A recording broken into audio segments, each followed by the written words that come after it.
Hello,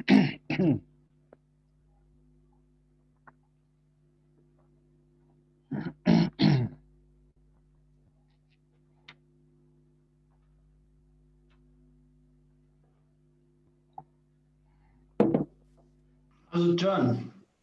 Hey, Terry, how you doing? Good, thank you. Good. How's your wife feeling?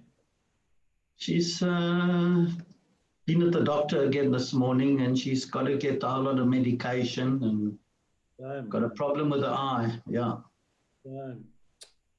Same, is she in pain? Yeah, terrible. She's got myositis or something. I don't know what it is. Yeah. Something in the muscles of the eye.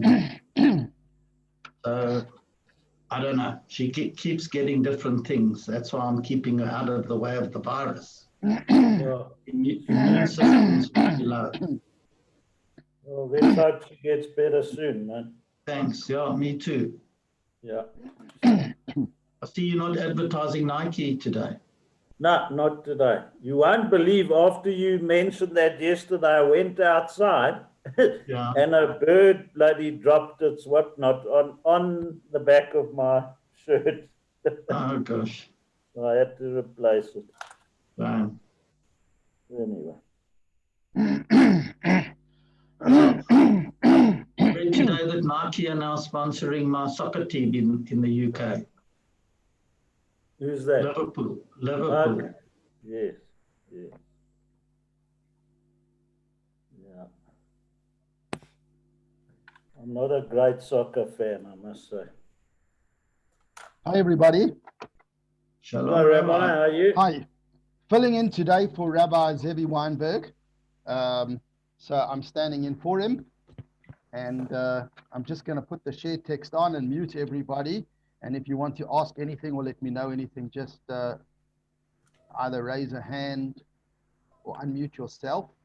And I'm going to share the text now. And we're going to move. It's actually 1 o'clock on the nose. So it's exactly the right time to begin. And let's go for it. So there is the text of today's chapter, which is chapter 7, the last chapter in the laws of Torah study, which commenced last week, Saturday night. And today we finish the 7th chapter.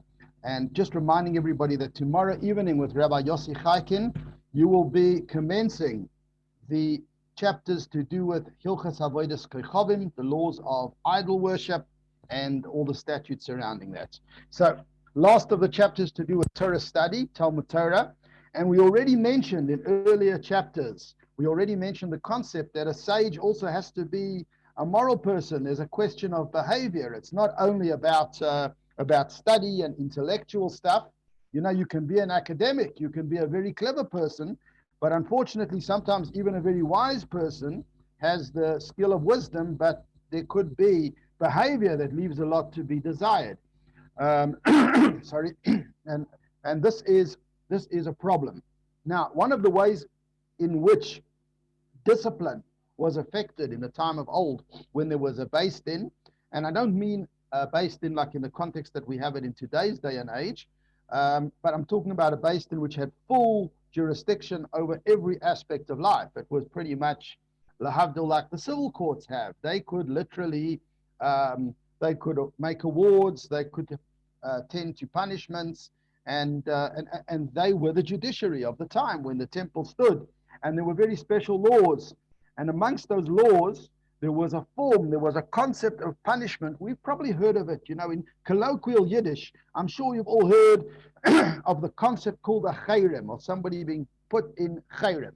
So by the way, that's not chayda, which is the euphemism for jail, which really means a study house. Chayrem is like a form of excommunication. And there would be excommunication of people who, let's say, behaved very badly in the community in various different ways.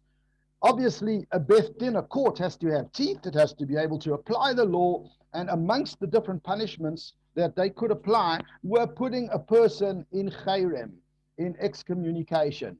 And there was also another thing called nidui, which was similar, which was about ostracism or separating a person. So maybe because of the social distance that we have been accustomed to the last few months, hopefully we'll get past that. We have a little bit of an idea of what it feels like to be alone, you know, to be lonely, to not be able to socialize and be with friends and interact freely as you wish to. So this was, well, we're doing it, please God, to protect our health.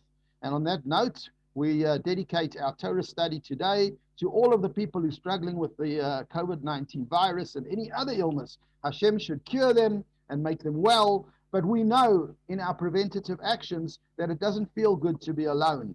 And this was, unfortunately, a punishment that used to be enacted at times.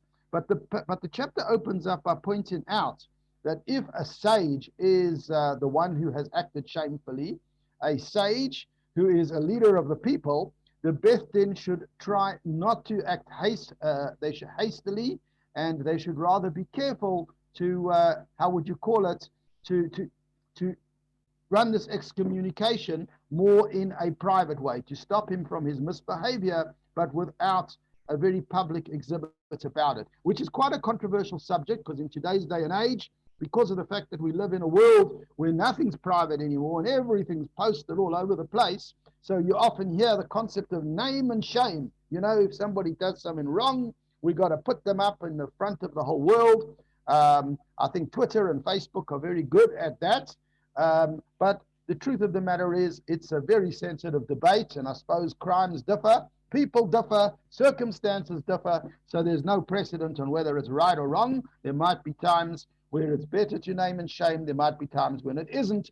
But over here, in the very first halacha, the Rambam's making the point, the halacha, that if, I'm going to read inside now, top line in Hebrew, Chacham Zokein b'Chachma, if he is a wise sage in his wisdom, b'chein nasi, or a leader, or av beis din, or he could be the head of the Beth Din, shestorach, and he has acted shamefully. What a terrible thing. A menadin oisei b'farhesia.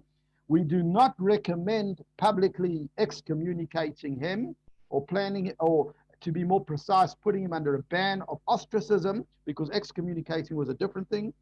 Ella in Cain, says the halacha, unless he did Yeravam ben Avat v'chaveirav, like the king Jeroboam and his ilk. Now, Yeravam ben Avat was a king of the Jewish people who existed years ago, and he was king of the Jewish people historically at the time. I see the text is, we're not getting the entire text then. I'm cutting either the Hebrew or the English. So I'm going to see if I can reduce the size just a little bit. Yeah, that will work better. That will work better. Then we can have the full text in Hebrew and English without a cut. So we were talking about Jeroboam or Yeravam. The kingdom of Israel split into two. We were a unified nation, and at that point the kingdom split. The Malchus Yehuda, the Judaic or the kingdom of Judah, which was only 2 tribes, remained in the Davidic dynasty, and then Yeravam, who was not from the Davidic dynasty, was the king over the other 10 tribes of Israel. And he had a problem. He was a successful king, but his challenge was that Jerusalem wasn't in his domain. So if the people would be Oile Regel, if they go to Jerusalem for Yontif, that would be tantamount to not recognizing that he's the king. It was a challenge to his kingdom. So he decided to set up another whole temple, and that became pretty much like, almost like another religion, a total rebellion on God and Torah and Yiddishkeit. When a person causes the entire nation to sin, as Yeravam did, this is a very serious form of sin, and therefore the Rambam excludes it. He says when a sin is that serious, then we don't worry that he's a leader, and we want to place a ban of ostracism on such people, no matter how important they are or how significant is their position of leadership. And then he moves on. I'm reading from the middle of the paragraph. It says, however, if one of these individuals performs other sins, so we take sins that are lower than causing the entire nation to sin in idolatry, as implied by Hosea 4:5, you shall stumble during the day, the prophet will stumble at night. This pasuk, which is extracted and quoted from the scriptures from Hosea, is an indication, says the Rambam, that even though he stumbles in the day, we want to hide the matter during the night. In other words, we prefer not to ostracize and ban this particular sage, but so to speak, to move him out the way. And like I said, we're not sure exactly which, I'm not sure exactly which sins and wrongdoings fall in this category and which ones do not, except for the fact that the Rambam here has outlined that something as bad as what Jeroboam did, causing the entire nation to go towards idolatry, would not qualify him to have his ostracism hidden. And then the next paragraph, I'm bringing it to the top of the page. Similarly, if a Torah sage is obligated to be ostracized, the court should not act rashly and pronounce the ban hastily. One has to bear in mind that when you place a ban of ostracism on a leader, many people suffer, not only the leader. So, in fact, it says here, the pious among the sages would be proud of the fact that they never participated in the ostracism of a Torah sage. Nevertheless, they would participate in sentencing him to be lashed or to sentence him to get stripes. So basically what you see here is the lower tier punishments. There was no difference. All comrades were equal, but there is a point here that if a person is a great community leader, there may be merit in trying to, how would you call it, solve whatever he's doing wrong in a more quiet way. And again, this can be very, very controversial in today's day and age, especially when the sins could be incredibly serious. Rabbi? Yes, sorry? Just go back up slightly to the last line of that, the one you just... What is the difference between being lashed and stripes? It's two different, I think it's two different forms of severity. One second, that I think I took it away again. There it is. I think it's a different level of the severity of the lashes. Both are lashes, okay. But I think it's a difference in the severity of the lashes. Okay. So there was the main lashes were called malchus, and then there was a thing called makas mardus, which meant a smaller or lower tier level of stripes. But again, it would be dependent on the type of sin that the person did and which punishment he had to receive. Okay. Thanks. Halacha number 2 talks about how the ban of ostracism is to be issued. And it tells us the protocol. The court would announce that so-and-so should be ostracized. By the way, it's important to mention, when we talk about punishments, as we are here, often when people look at Torah or Judaism or Jewish law from the outside, they might think of it as very, very onerous. Everything's about, how would you call it, punishments and don't do this and prohibitions. The truth of the matter is it couldn't be further from the truth.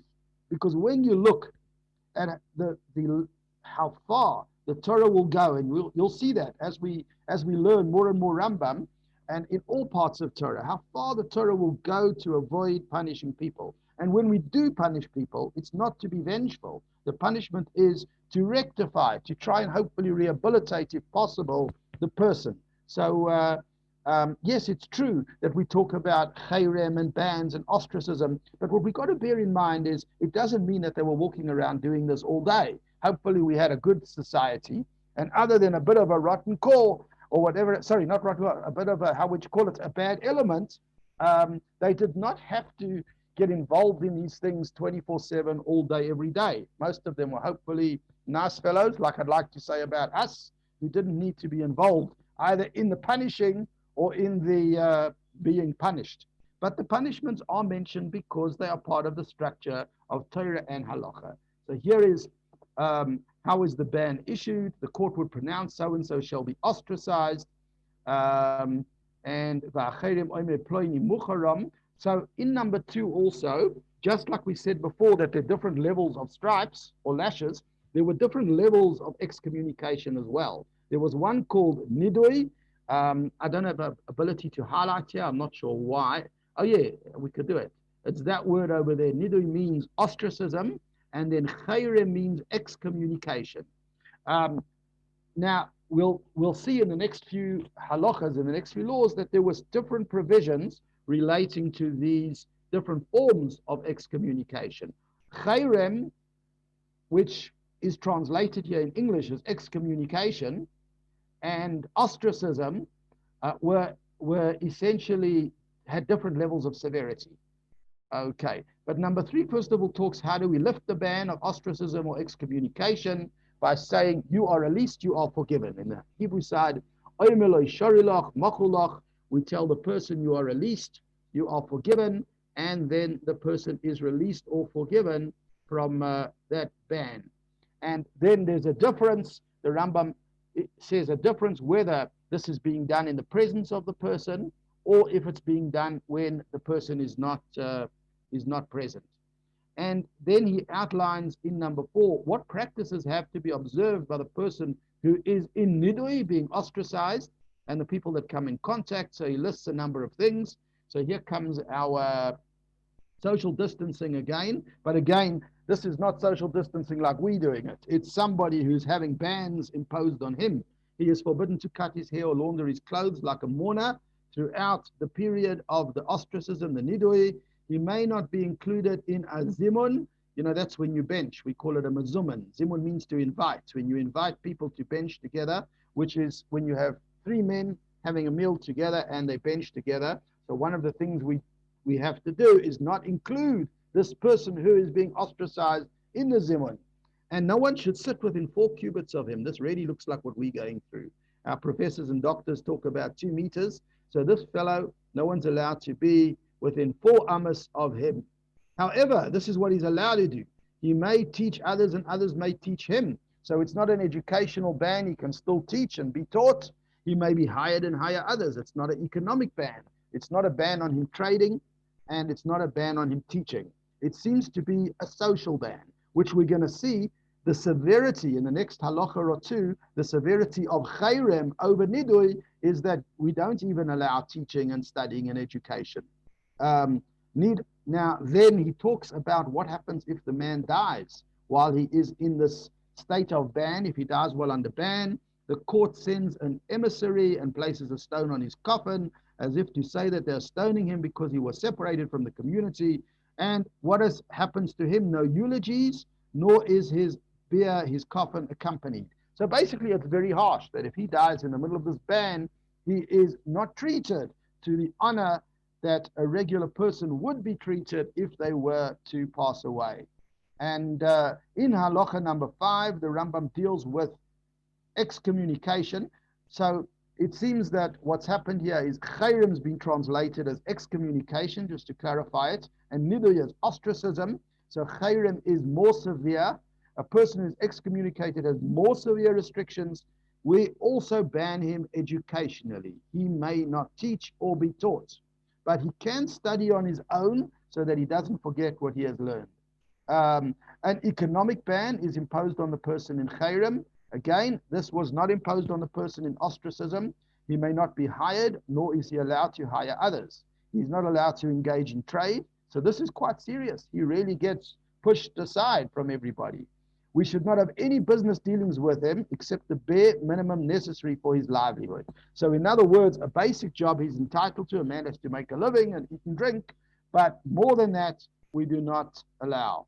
So it is an economic ban issued on somebody to separate them from the community, educationally, academically, to a certain extent economically, and hopefully that will all bring him to repent, to return from his negative behavior. Now, what we want is that the person should himself want to come back. You know, number 6 will remind us, this halacha number 6, you know, when we were punished, when we were little, our parents would punish us, send us to our room. I think they called it timeout. So what do? Normally, you don't want to stay there for 10, 15 minutes in the room. So sort of you come crawling down the passage. Please, can I come out? I promise I'll be good. You know, make it an appeal to repent. This is what we want from this person. We don't want them to remain ostracized. We want the person to come back to the Beis Din and say, I won't repeat my behavior. I'll make good resolutions. So if the person is ostracized and did not seek to be released, then they renew their ban. If the ban was 30 days, for instance, they renew it and make another 30 days.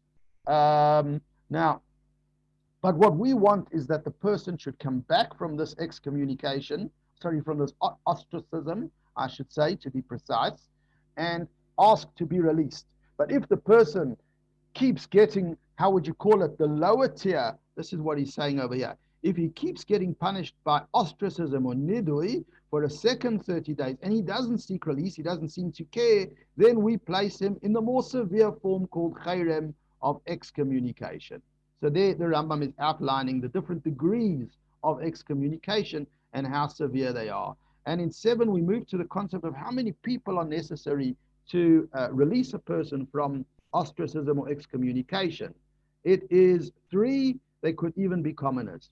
Now, I'll tell you where this will be familiar to us. Rosh Hashanah is coming soon, believe it or not. How far are we? About 5 weeks, believe it or not. 5.5 weeks, give or take. So now, one of our customs on Erev Rosh Hashanah is called Hataras Nadarim, or it could be pronounced in Sephardi style, Hatarat Nadarim, annulment of vows. Now, that little prayer that we say on Erev Rosh Hashanah morning, the annulment of vows, one of the things we ask to be annulled is any kind of ban or ostracism or chayrem. That's probably where a lot of us are familiar with this kind of vocabulary. We say to those fellows sitting down over there, please, if I deserve to be ostracized or excommunicated or banned, can that ban be lifted? And number 7, the Rambam explains that this could be done by 3 commoners. They did not have to be expert judges, and that's why we're able to do it in shul, and we're able to do it for each other. So it seems that there's an editor's note here that number 8 gets skipped. Not sure why that is, and we move from 7 to 9. When 3 individuals issue a ban of ostracism and then depart. So normally the Rambam says the people or the judges that put the ban on the person are the ones who have to lift it. But what happens if they're not around? So the person can then go to 3 others and ask them to release him from that ban. Now, you can have a situation that a person doesn't know who placed him under a ban of ostracism. Let's say he was placed under a ban and he's not sure which court it was, then it's got to be escalated to the highest authority. The Nasi, who is the leader of the people, he's the highest authority, and he can unwind a ban even if it's unknown who imposed it. Now, number 11 talks about a ban that was issued, a chayrem that was issued conditionally. And here we see an interesting thing. Even if the person imposed the conditional ban upon himself, it still has to be nullified. I'll give you a good modern day example of what this is like. What does it mean to issue a ban on oneself? Where you have people that very sadly get involved with addictions, which is a big problem in today's day and age. Sadly, there's so many dear ones that get involved with addictions. A person, for instance, who gets involved, as an example, in today's day and age, with an addiction towards gambling, can issue a ban on themselves, can ban themselves from all casinos or gambling houses. And even though they impose the ban on themselves, it becomes unlawful for them to enter a casino. So this person can place a ban on themselves conditionally, and if they get caught going into a place of gambling, a casino, they would get themselves into severe trouble. So here you see that halacha has a similar concept. A ban can be issued by a person on themselves. And if that happens, they then require the consent of somebody. So even if one imposed it on him, must be nullified before ordinary interaction with the person is permitted. If a Torah sage issued a ban of ostracism against himself, even if he made that ban conditional on the consent of another person, because of a matter which requires ostracism, he may nullify the ban himself. So a sage is allowed to nullify a ban that he makes on himself. Others must go to somebody else and ask them to do it for them. Number 12, the Rambam deals with a very interesting kind of situation. A person has a dream that he was placed in chayrem, in a ban.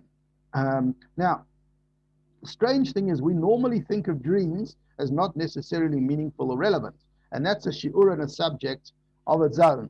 Because in short, dreams either mean everything or they mean absolutely nothing. There are places where there are sources that dreams are very important, and there's even people that fast because they had a bad dream and worry about the message of a bad dream. But then there's also places where it says that dreams are meaningless. And I guess it varies from dream to dream. A person has to figure it out.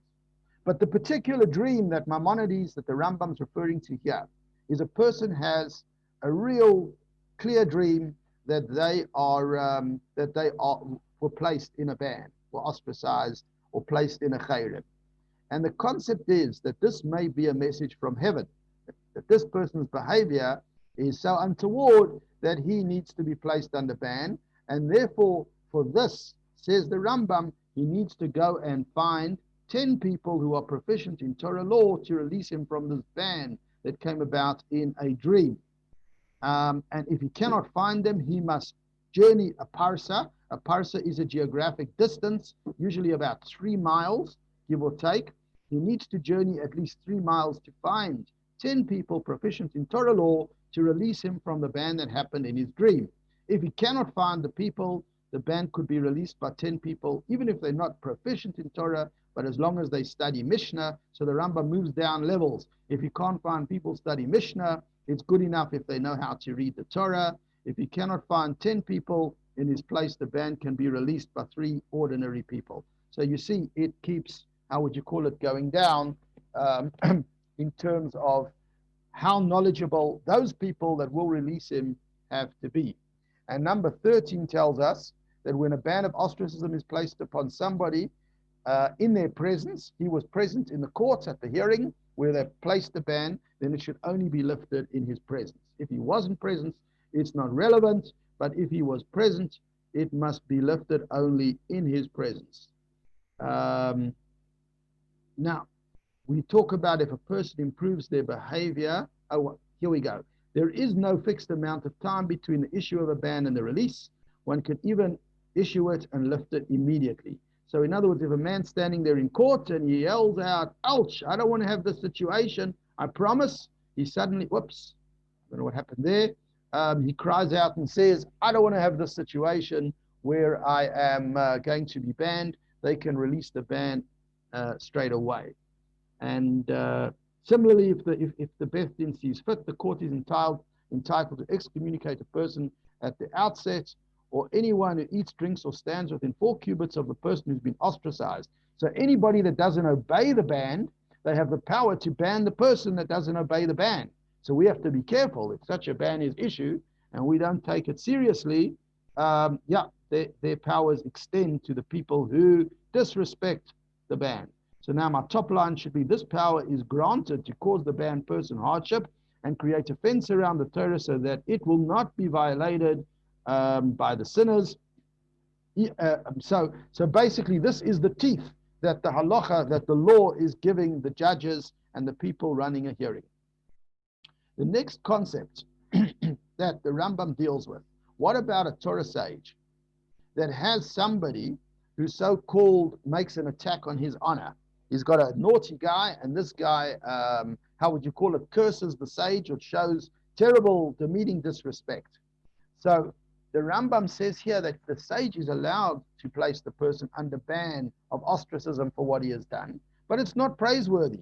It doesn't look good to respond to a person to protect your own honor. So even though, I'm reading where it says, a Torah sage may place a person under a ban of ostracism to preserve his honor, it's not a praiseworthy thing to do. And I'm going to jump to the end of the paragraph like it says, Solomon said in his wisdom, Ecclesiastes 7:21, also do not pay heed to all the words that are spoken. A general concept comes out of this, that when we criticize or when somebody attacks us verbally, it's sad, we don't like it, but sometimes it's better to take the approach, sticks and stones might break my bones, that old one, and let it be, instead of saying, look, I'm a sage and I'm going to sort you out because you started with me and I've got power, I can go to my court and I can issue bans against you.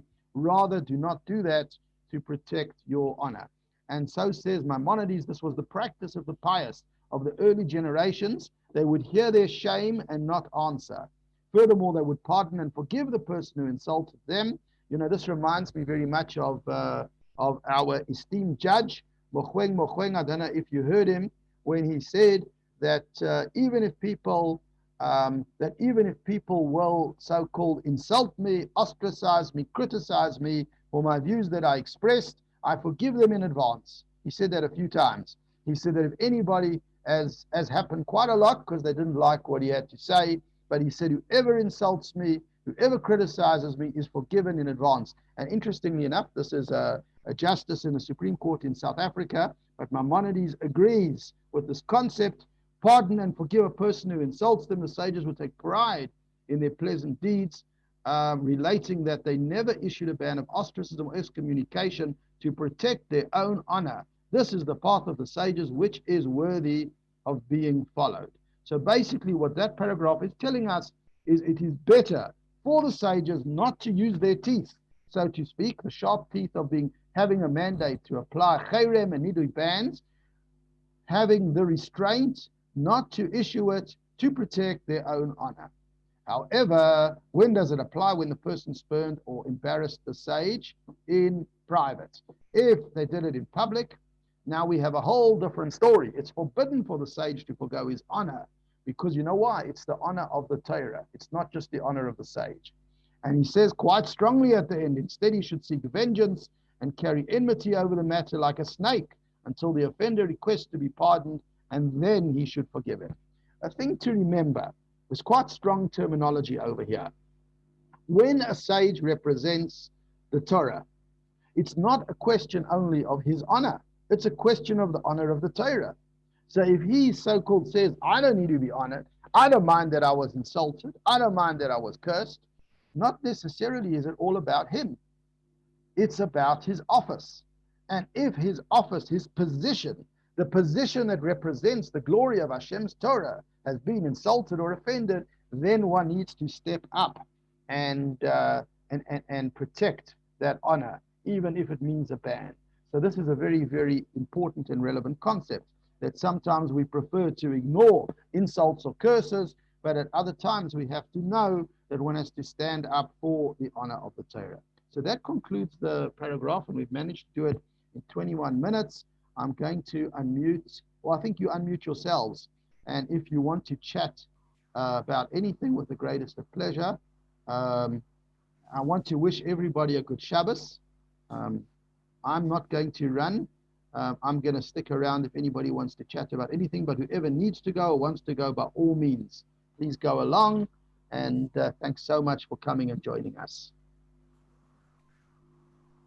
Thanks, Rabbi. Have a good Shabbos. A pleasure. Good Shabbos to all of you. Good Shabbos. Thank you, Rabbi. Have a good Shabbos. Good Shabbos to All of everybody. you. Shabbos. Good things. Remember, 7:30 p.m. Saturday night with Rabbi Yossi Chaikin. Yeah? Why do they exclude chapter 8? You know, I only noticed that as we were going along, you know, as I was, I'd have to check that up for you, Jeff. I only noticed that as they were going on, and I just checked in the Hebrew text of another edition that's in front of me, and it also doesn't have halacha 8. So it could be that for some reason there's a missing paragraph in one of the editions. There is a footnote. Okay, There's a footnote at the end of the notes. A footnote at the end of the note. Let's just have a look over there. Rambam La'am suggests that perhaps this omission is made because the letter Ches is the first letter of the word Cherem. Oh, wow. Which means excommunication. It is not proper that a chapter that deals with such a severe punishment should contain an allusion to it. Wow. I was going to posit it was another reason. I was going to guess, but my guess would have been wrong. That they actually purposefully wanted to leave out the letter, the Hebrew letter Ches, according to this, because Ches stands for Cherem, excommunication, and the chapter is all about Cherems. So maybe the Rambam specifically, purposefully left it out in order to avoid that kind of situation. Don't we have the same thing in Ashrei, where we leave out the Nun? Yeah, Nun. yeah. Same idea. 100%. That's well compared. Yeah. That. Okay. Shabbat shalom to everyone. Shabbat shalom to everybody. Shabbat. And I will see you guys on Tuesday. Those who come to Rambam, that's my regular day, Tuesday. Okay. Take care. Thank you, Wishing Rabbi. everyone. Take Rabbi, care. Good thanks. Shabbos. A pleasure. Thanks. Have a Take good care. Shabbos. Good Shabbos.